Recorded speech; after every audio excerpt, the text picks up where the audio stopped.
Forex மார்க்கெட்டில் by limit order அப்படின்னா என்ன? ஸோ அதை பற்றி கொஞ்சம் டீட்டெயில்டாக பார்க்கலாம். ஸோ இப்போது ஆல்ரெடி நம்ம வந்து போன ஷார்ட்ஸில் வந்து மார்க்கெட் ஆர்டர்னா என்ன அப்படின்னு சொல்லி பார்த்துருந்தோம். கரண்ட் ப்ரைஸில் அப்படி நம்ம இமீடியட்டாக எடுத்துக்கலாம். ஸோ அது வந்து மார்க்கெட் ஆர்டர். இப்போ நம்மளுக்கு பை லிமிட் ஆர்டர் அப்படிங்கிறது எனக்கு வந்து இமீடியட்டாக என்ட்ரி வந்து எடுக்க வேண்டாம். ஓகேங்களா?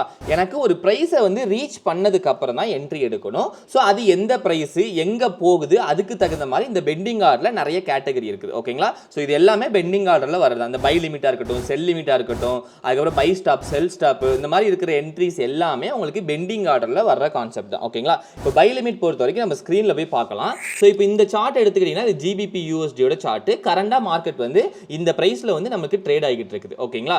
இப்போ இங்கேருந்து நான் வந்து என்ன நினைக்கிறேன் அப்படின்னா, கீழே இது வந்து எனக்கு வந்து ஒரு சப்போர்ட் லெவலை நம்ம வந்து எடுத்துக்கலாம். ஓகேங்களா?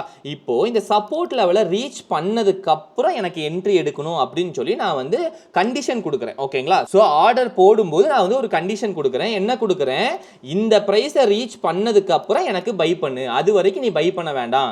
ஸோ ஸ்டாப் லாஸ் வந்து கொஞ்சம் கீழே தள்ளி வச்சுக்கலாம். ஏதோ ஒரு லெவல், அது வந்து நம்மளோட ஸ்ட்ராட்டஜி பொறுத்து நமக்கு சேஞ்ச் ஆகும். ஸோ இந்த லெவலில் நம்ம வந்து ஸ்டாப் லாஸ் வைக்கிறோம், இந்த இடத்துல டார்கெட் வைக்கிறோம் அப்படின்னா, ஸோ இப்போ நம்மளுக்கு மார்க்கெட் வந்து கரண்ட் பிரைஸ் இங்கே இருக்குது. ஓகேவா? அங்கேருந்து மார்க்கெட் டைரக்டாக அப்படி கீழே நமக்கு ஃபால் ஆகி வரும்போது இந்த பிரைஸ் எப்போ ரீச் ஆகுதோ அப்போ தான் நம்மளுக்கு ட்ரேட் வந்து எக்ஸிக்யூட் ஆகும். அது வரைக்கும் நமக்கு ட்ரேட் வந்து எக்ஸிக்யூட் ஆகாது. ஓகேங்களா? டைரக்டாக மார்க்கெட் இப்படி மேலேயே போயிடுச்சுன்னா நம்ம ட்ரேட் வந்து எக்ஸிக்யூட்டே ஆகாது. ஓகேங்களா? ஸோ உங்களுக்கு லாஸும் கிடையாது, ப்ராஃபிட்டும் கிடையாது. நம்ம ட்ரேடே எடுக்காத மாதிரி நமக்கு கணக்கு. ஓகேங்களா?